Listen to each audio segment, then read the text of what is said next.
우리에게 꽃과 열매를 서로 대조하면서 많은 교훈을 우리에게 던져주고 있습니다. 여러분, 꽃은 순간적이고 허무한 인생의 일시적인 가치를 이야기할 때 주로 사용하고 있고, 여러분, 열매는 본질적이고 영원한 생의 가치를 교훈할 때 이 열매라는 단어를 많이 사용하고 있습니다. 여러분, 또한 이 꽃이라고 하는 단어는 성경에 모두 37번 정도 사용되고 있지만, 열매라는 단어는 200회 이상 사용되면서 성경은 꽃보다 열매에 무게의 중심을 두고 있음에 분명합니다.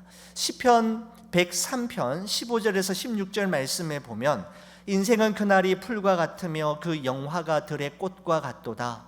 그것은 바람이 지나가면 없어지나니 그 있던 자리도 다시 알지 못하거니와 라고 말씀하고 있고, 베드로 전서 1장 24절의 말씀에도 보면 이런 말씀이 있습니다. 그러므로 모든 육체는 풀과 같고 그 모든 영광은 풀의 꽃과 같으니 풀은 마르고 꽃은 떨어지되 라고 말씀하면서, 이 세상과 이 세상을 살아가는 사람들은 떨어지는 꽃, 마르는 꽃이 아닌 열매를 추구하며 살라라고 이야기하고 있습니다. 여러분, 하지만 이 세상과 이 세상을 살아가는 사람들은 끊임없이 꽃보다 열매가 아닌 열매보다 꽃의 가치를 두고 화려한 꽃의 영광을 생의 목표와 목적으로 삼으라고 주문하고 있습니다. 여러분, 그래서 사람들은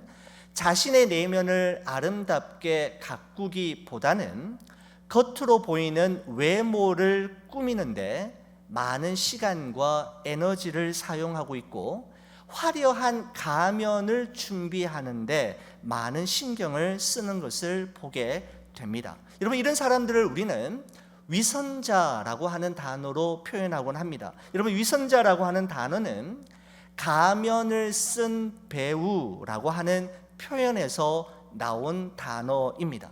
여러분, 가면을 쓴 배우는 자신이 말한 대사에 책임을 질 필요가 없으며 자신이 읊은 대사대로 살아갈 이유가 아무것도 없습니다. 배우의 대사는 무대에 막이 내리는 순간, 그리고 드라마가 끝나는 순간 함께 사라지고 끝나버리기 마련입니다. 여러분, 그러나 우리 크리스찬은 배우가 아닙니다. 크리스찬은 하나님의 말씀을 외워서 줄줄줄 말하는 자가 아니라 하나님의 말씀을 자신의 삶으로 살아내는 자들입니다.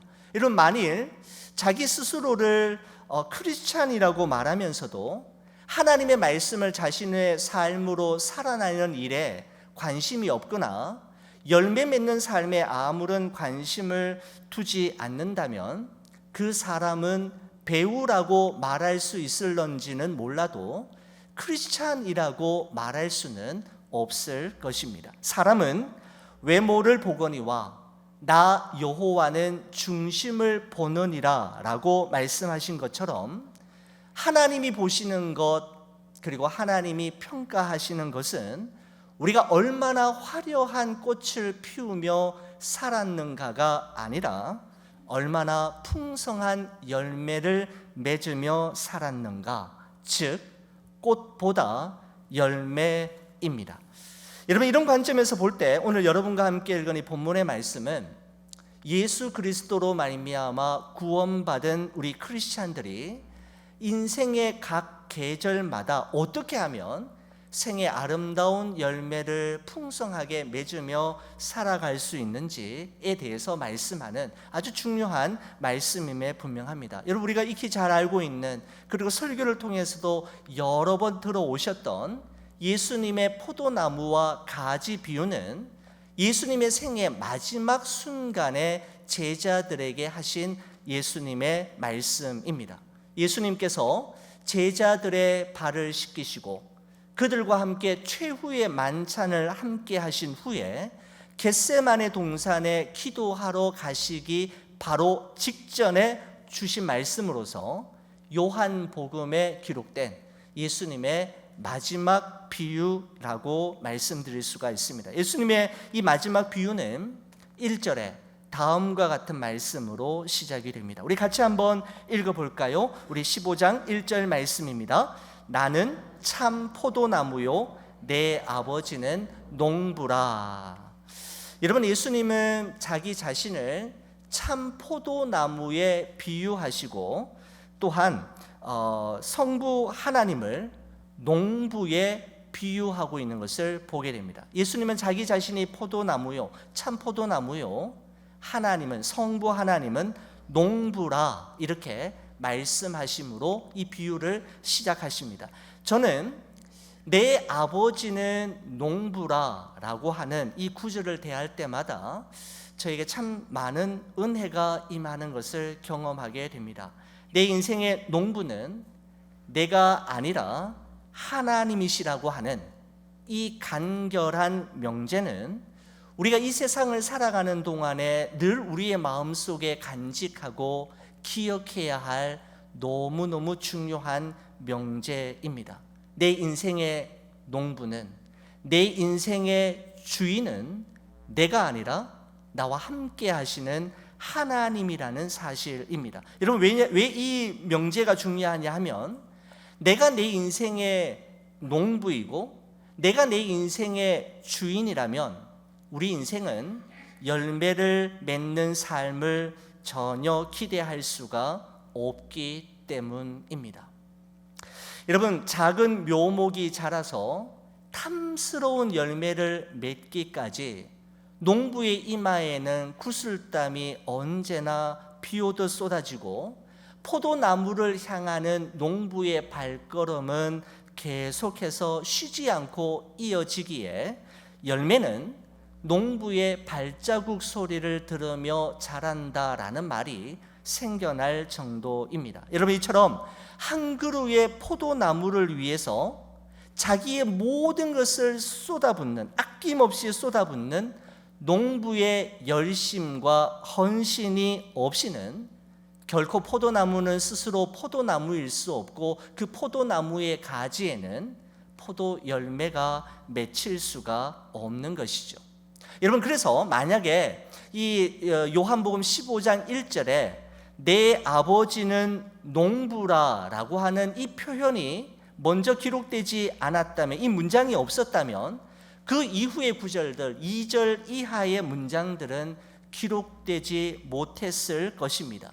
농부가 없는 포도나무, 농부의 수고와 헌신과 땀방울이 없는 포도 열매는 생각조차 할 수 없기 때문입니다. 농부가 없는 포도나무와 그 열매를 생각할 수 없듯이 하나님이 없는 인생, 하나님이 생략된 인생도 우리는 생각조차 할 수가 없는 것이죠.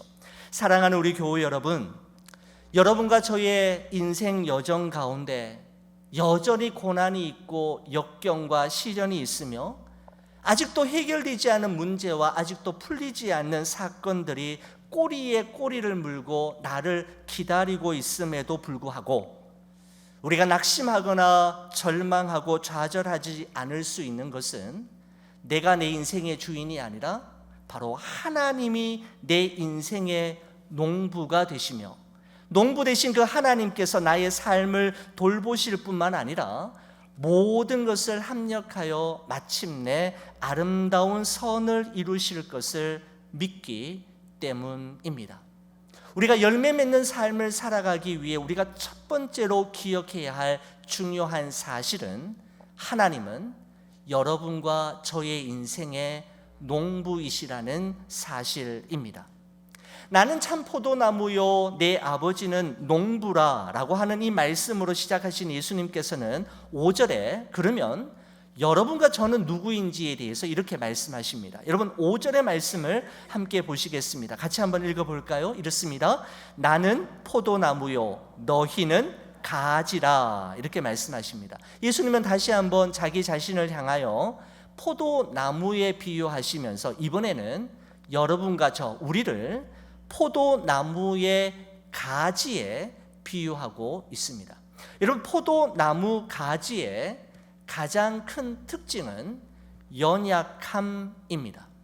포도나무 가지가 지니고 있는 가장 큰 특징은 연약함입니다. 여러분, 그래서 5절 말씀에 보면 이렇게 말씀하고 있죠. 나는 포도나무여 너희는 가지라. 그가 내 안에 내가 그 안에 거하면 사람이 열매를 많이 맺나니. 이렇게 됐습니다. 나를 떠나서는 너희가 아무것도 할 수 없습니다.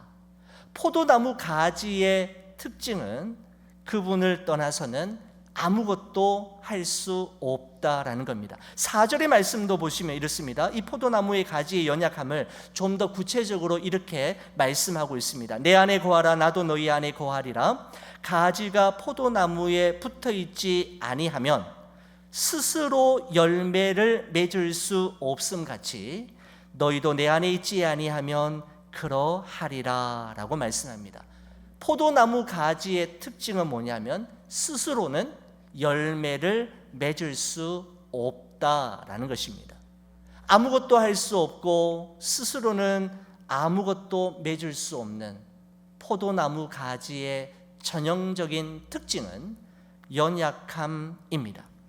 여러분, 그렇습니다. 포도나무 가지의 가장 큰 특징은 스스로는 아무것도 할 수 없고 스스로는 아무것도 맺을 수 없는 아킬레스건과 같은 연약함을 가지고 있는 것이죠.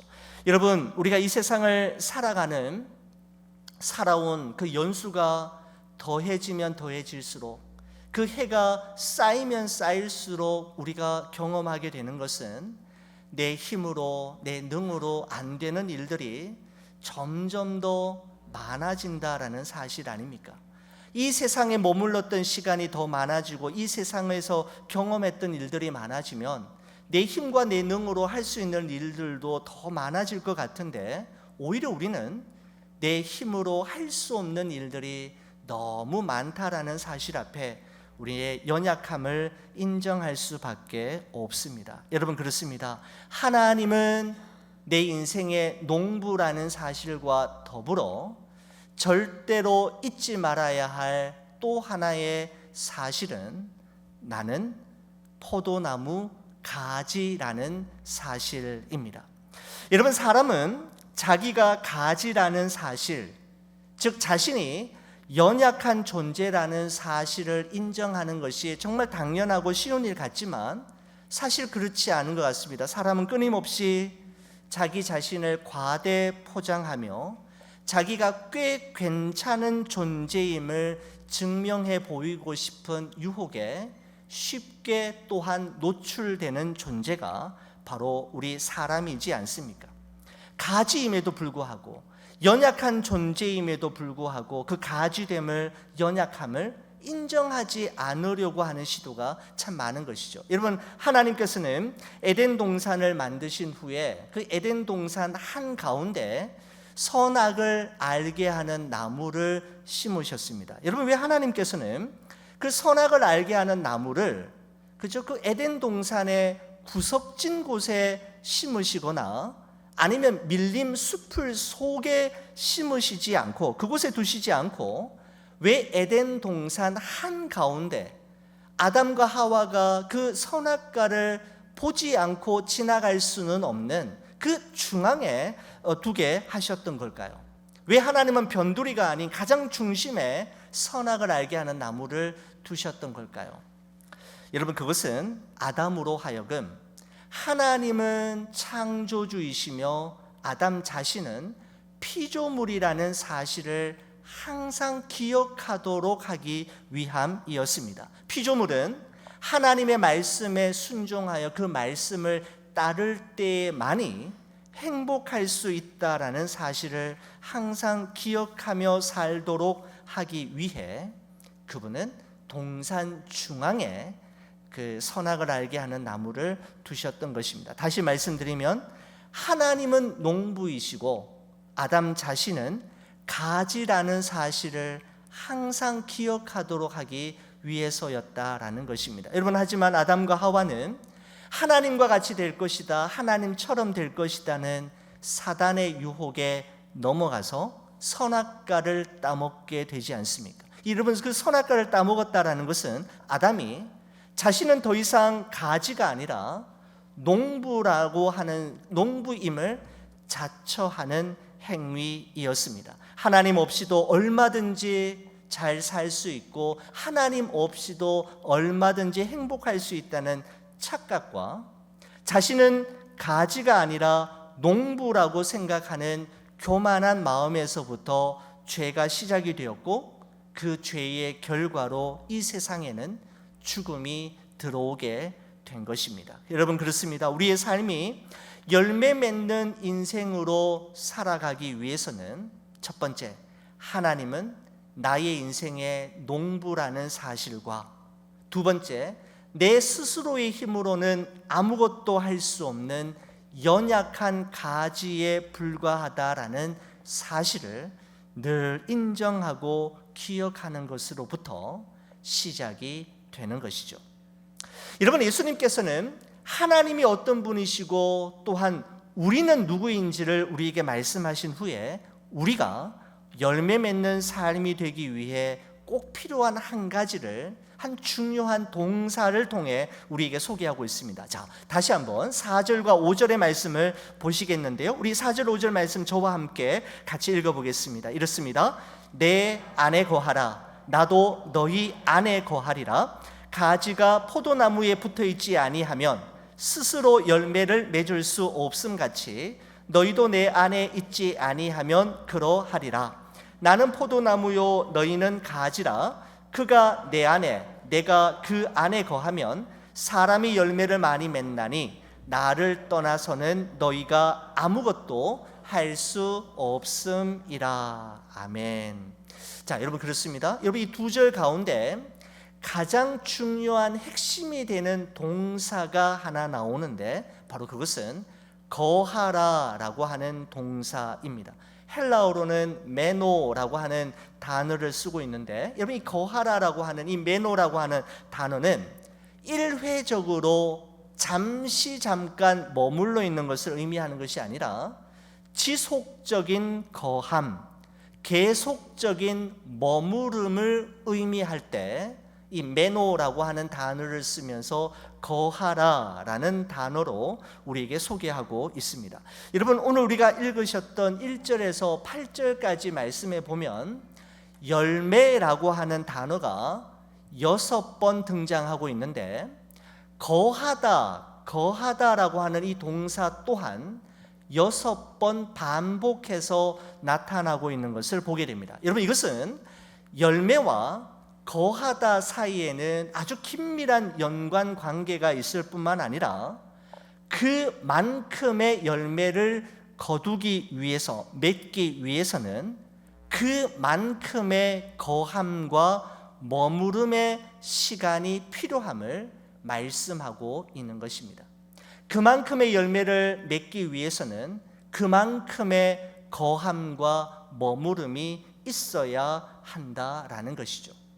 여러분, 그렇다면 어디에 머물러야 하고 어디에 거해야 한단 말입니까? 어떻게 하면 열매를 맺을 수 있단 말입니까? 예수님께서는 이렇게 말씀하시죠. 내 안에 거하라. 즉 예수 그리스도 안에 거하라라고 말씀하고 있습니다. 여러분, 그렇습니다. 예수님 안에 지속적으로 거하는 것, 우리 주님과 떨어지지 않고 주님께 꼭 붙어 있는 것이야말로 우리로 하여금 열매 맺는 삶을 살아가게 하는데 중요한 비법이 되는 것입니다. 자, 여러분, 오늘 이 본문의 말씀을 자세히 읽어보시면 농부이신 하나님께서 여러분과 저에게 원하시는 것이 열매, 그죠? 풍성한 열매라고 말씀하고 있음에도 불구하고 그 말씀들을 보면 단 한 번도 열매를 맺으라 라고 말씀하고 있지는 않다라는 점이 참 아이러니한 부분입니다. 우리에게 열매를 원하시면서도 열매 맺으라 라고 말씀하시는 것이 아니라 대신에 내 안에 거하라 라는 말씀으로 대신하고 있는 것을 보게 됩니다. 여러분, 그래서 열매 맺으라 라는 말보다는 내 안에 거하라 라는 말로 열매 맺는 비결에 대해서 우리에게 말씀하고 있는 것이죠. 무슨 말입니까? 내가 열매를 많이 맺기 위해 얼마나 노력해야 하는가 보다 더 중요한 것은 내가 예수님 안에 거하기 위해 얼마나 힘써야 하는가에 있음을 말씀해 주고 있습니다. 우리는 열매를 맺으려고 노력하기보다는 예수님 안에 거하기 위해 힘쓸 때 열매는 자연스럽게 맺혀지는 은혜의 결과물임을 말씀하고 있는 것이죠.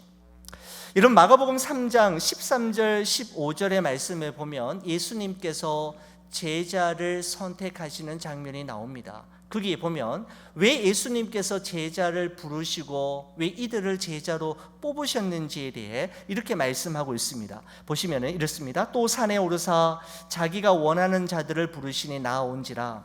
이에 12를 세우셨으니 이는 그 이유는 12를 세우신 이유는 첫 번째 이유가 이겁니다. 자기와 함께 있게 하시고 또 보내사 전도도 하며 귀신을 내쫓는 권능도 가지게 하려 하심이라 라고 말씀하고 있습니다.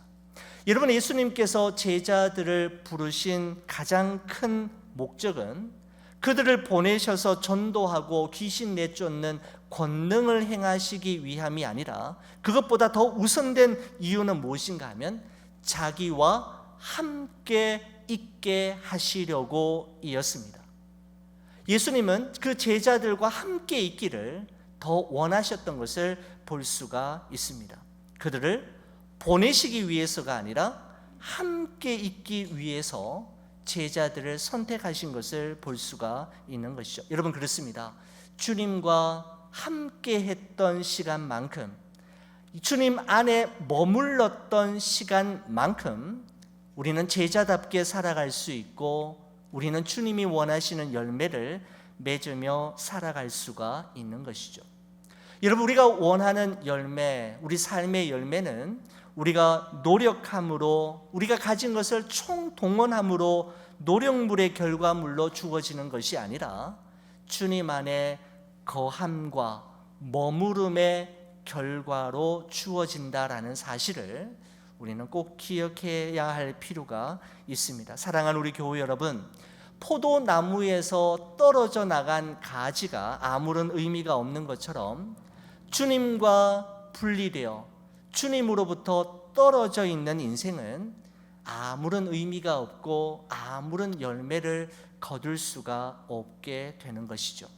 주님은 우리로 하여금 무엇을 하라라고 말씀하시기 전에 내 안에 거하라, 나와 함께 하자라고 말씀하고 있는 것입니다. 자, 여러분, 그러면 예수님, 우리 하나님께서는 우리에게 꽃보다 열매를 기대하신다고 했는데, 그러면 농부이신 하나님께서 우리에게 기대하시는 그 열매는 무엇일까요? 내가 예수님 안에, 예수님이 내 안에 거하는 순간 성령님께서는 어떤 열매를 우리의 삶 속에 허락하시는 걸까요? 우리 가장 먼저 갈라디아서 5장 22절에서 23절에 기록되어 있는 성령의 열매, 9가지 열매가 여러분 기억나시지 않습니까? 여러분, 그 9가지 열매 혹시 저와 함께 외우실 수 있으신가요? 우리 같이 한번 해볼까요? 사랑과 희락과 화평과 오래 참음과 자비와 양선과 충성과 온유와 절제. 그렇습니다. 예수님의 성품을 그대로 드러내는 열매가 바로 이 성령의 9가지 열매입니다. 그런데 그 엘리사 몰건이라고 하는 분이 쓴 내 마음의 열매 가꾸기라고 하는 그 책에 보면 이 예수님의 이 9가지 성품을 다음과 같이 정리한 것을 보면서 참 공감한 적이 있는데, 여러분, 이렇습니다. 제가 한번 읽어 드릴 텐데 한번 여러분은 어떠신지, 이 정의에 공감하시는지 한번 보시기 바랍니다. 사랑이란 모든 일을 하나님과 함께 하는 것, 희락이란 하나님이 우리를 붙들고 계심을 믿기에 그분 안에서 기뻐하는 것, 화평이란 인생의 어떤 폭풍우 속에서도 하나님 안에서 안식하는 것, 오래 참음이란 사랑하기 어려운 사람을 포기하지 않는 것, 자비란 상대방의 필요를 볼 때 선하게 충족시켜 주는 것, 양선이란 겉모습과 속사람이 모두 하나님을 닮은 것, 충성이란 하나님께 성실하는 것, 온유란 하나님께 순종하는 것, 절제란 하나님 앞에서 건강한 마음을 지키는 것이라고 엘리사 몰건은 이 성령의 9가지 열매, 예수님의 9가지 성품을, 인격을 이렇게 정의하고 있는 것을 보게 됩니다. 여러분, 성령의 이와 같은 열매는 농부이신 하나님의 손길을 느끼며 참 포도나무이신 예수님에게서 분리되지 않고 그 안에 거하고 그분에게 꼭 붙어 있을 때 성령께서 맺게 하시는 예수님의 성품입니다.